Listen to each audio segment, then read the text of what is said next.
மக்களே, கோவையில 10 வயது சிறுமியை பாலியல் வன்கொடுமை பண்ணி சாகடிச்ச விஷயம் எல்லாருக்குமே தெரியும். ஆனா ஒருத்தவங்க சொல்றாங்க அந்த பொண்ணோட அம்மா மேலதான் தப்பு அப்படின்னு சொல்றாங்க. அதாவது ஒருத்தவங்க தெரியாம அந்த பொண்ணு போக கிடையாது. முட்டாய் வாங்கி கொடுத்தான், அது வாங்கி கொடுத்தான், அதெல்லாம் உண்மை கிடையாது. அவங்க அம்மாவுக்கு பழக்கப்பட்டிருக்கு. அந்த பொண்ணு வந்திருக்காங்க, போயிருக்காங்க, பழகிருக்காங்க. அந்த ஆளுதான் வாங்கி கொடுத்துருக்கான். நல்லா போட்டுட்டு மக்கா விட்டு பிள்ளை இழுத்துட்டு போயிட்டான். அவங்க இந்த பணத்துக்கு அதுக்கு இதுக்குன்னு சொல்லி பேட்டி கொடுத்துட்டு இருக்காங்க. அந்த பொண்ணை விசாரிச்சீங்களா? அந்த பொண்ணு எந்த நிலைமையில இருந்தான்னு உங்களுக்கு தெரியுமா? அந்த பொண்ணு தொலைஞ்சு போய் 5 மணிக்கு தொலைஞ்சு போனது. அந்த பொண்ணுக்கே தெரியாது அவங்க அம்மா அந்த அளவுக்கு போதையில இருந்தாங்க. சம்பவம் நடந்த அன்னைக்கு குடி போதையில இருந்தாங்க இவங்க சொல்றாங்க. ஆனா இது உண்மைதான். அது எடுத்து ஒரு முடக்கு தான் குடிச்சா ஒரு மாறு இருந்தவங்களே அப்படியே தூக்கி வச்சு போட்டு அந்த டைம் எனக்கு என்ன ஆச்சுன்னு அந்த அந்த ஒரு மணி நேரத்துக்குள்ள ஒரு மாதிரி தலை சுத்தி நான் படுத்துட்டேன். இவங்க என்ன சொல்றாங்கன்னா, நான் தவறுதலா தான் குடிச்சேன்னு சொல்றாங்க. சொன்னாங்க பத்தியா ஒரு லேடி, அந்த லேடியோட ஐடி இதுதான். ஹாய் மக்களே, நான் இதுக்கு முன்னாடி பார்த்தீங்கன்னா ஒரு வீடியோ போட்டிருந்தேன். அது ஷேர் ஆகிட்டு இருக்கு. நீங்கள் நிதி கொடுக்குறீங்களோ இல்லையோ அந்த பொண்ணுக்கு நீதி கிடைக்கும். அது ஒண்ணுதான் எங்களுக்கு தேவை. இதுக்கு முன்னாடி பேசின வீடியோ டெலீட் பண்ணிட்டாங்க. அந்த வீடியோல இவங்க நிவாரணம் எல்லாம் கேக்குறாங்க, கொடுக்காதீங்க, இவங்க ஏமாத்துறாங்க, அந்த பொண்ணோட அம்மா மேலதான் தவறுன்னு சொன்னாங்க. மற்றபடி எங்களுக்கு இப்ப என்னடானா திடீர்னு இந்த மாதிரி வீடியோ போடுறாங்க.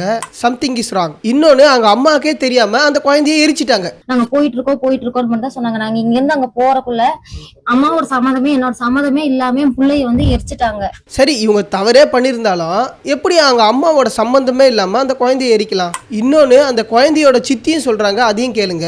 அவங்க அப்பாவுக்கு யாரோ ஏதோ சொல்லி கொடுத்து காசு கொடுத்தாங்களா என்னன்னு தெரியல சார். அம்மா அந்த ஊருக்காரங்க எல்லாம் சேர்ந்து அம்மாவோட சம்மதம் இல்லாமல் பாப்பாவை கொண்டு போய் எரிச்சிட்டாங்க சார். நாளைக்கு நீதிக்காக பாப்பாக்கு நீதிக்காண்டி நாங்க போராடிட்டு இருக்கோம் சார். பாப்பாவோட உடல் தேவைப்பட்டுச்சுன்னா நான் என்ன பண்ணுவேன்? அந்த பாப்பாவோட அப்பாவுக்கு காசை கொடுத்து அந்த குழந்தைய எரிச்சிட்டாங்க சொல்றாங்க. ஒரு பக்கம் என்னடானா அந்த குழந்தையோட அம்மா தப்பானவங்கன்னு ஒருத்தங்க வீடியோ போடுறாங்க.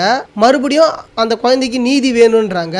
அந்த அம்மாவுக்கு தெரியாமலே அந்த குழந்தைய எடுத்து போய் எரிக்கிறாங்க. அந்த குழந்தையோட சித்தி என்னடானா அவங்க அப்பாவுக்கு காசு கொடுத்துட்டாங்கன்றாங்க. என்னடா நடக்குது? இல்ல, இந்த சம்பந்தப்பட்ட விஷயத்த ஒரு அமைச்சர்கிட்ட, அதுவும் லேடி அமைச்சர்கிட்ட கேட்கும்போது சிரிக்கிறாங்க. பெண் காவலரும் சிரிக்கிறாங்க. இந்த குழந்தை விஷயமா பேசும்போது கமெண்ட்ல அபியூஸ் பண்ணி கமெண்ட் போடுறானுங்க. இவனுங்களாம் இந்த ரூட் மாஃபியா நாயா தான் இருப்பானுங்கன்னு நினைக்கிறேன். இன்னொன்னு இந்த டிவிக்கு ரசிகர்லாம் என்ன சைக்கோவாடா நீங்களா? சைக்கோ பார்த்தான்னு கேட்குறேன். ஒரு நாய் போடுறான் கமெண்ட், மிட்டாய்க்கு ஆசைப்பட்டு போய் படுத்தா விஜய் காரணமானு கேட்குறான். ஏன்னா பொறம்போக்கு இந்த மாதிரி கமெண்ட் போடுறிய எப்படிடா உங்களெல்லாம் தோணுது? இது நார்மல் பீப்புள் போடுறானா இல்ல அந்த ரூட் மாஃபியா நாய் போடுறானான்னு தெரியல. இல்ல உண்மையிலே நீங்க தொண்டர்களா இல்ல ரசிகர்களா இல்ல சைக்கோ கும்பலாடா நீங்க?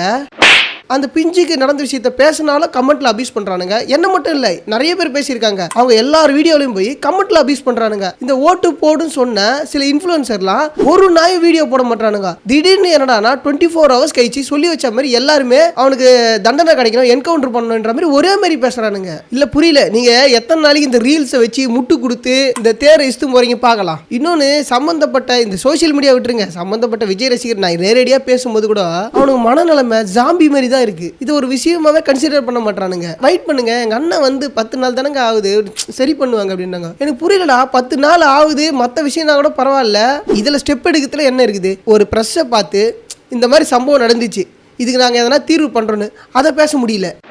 இல்ல, ஒரு சம்பவம் நடந்து எத்தனை மணி நேரம் கழிச்சு பேசணும்? உதயநிதி ட்விட்டர் போட்டதுக்கு அப்புறம் இவர் ட்வீட் போடுறாரு. எல்லா மீடியாவும் சேர்ந்து மைக்கை நீட்டுறாங்க, பதில் சொல்லுங்கன்னு. பேச்சே இல்லை, ஓடுறாங்க.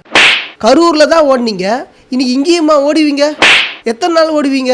எது பேசினாலும் தப்பு, அவர் எழுத்து பேச கூட. மேகதாதுல அணை கட்ட போறாங்க. கர்நாடகாவோட துணை முதலமைச்சர் என்ன சொல்றாரு? தமிழ்நாட்டுக்கு உரிமையே இல்லைன்றாரு. அந்த விஷயத்துக்கும் வாய் திறக்க மாட்டீங்க. பூஜை ஸ்டார்ட் பண்ணிட்டாங்க. சப்போஸ் டேம் கட்டிட்டா டெல்டா மாவட்டம் பாதிக்கப்பட்டுச்சுன்னா சோத்துக்கெல்லாம் என்னடா பண்ணுவீங்க? நாளைக்கு விசில் அடிச்சுட்டு ரீல்ஸை போட்டுக்கிட்டு இருக்கலாம் பாக்குறீங்களா?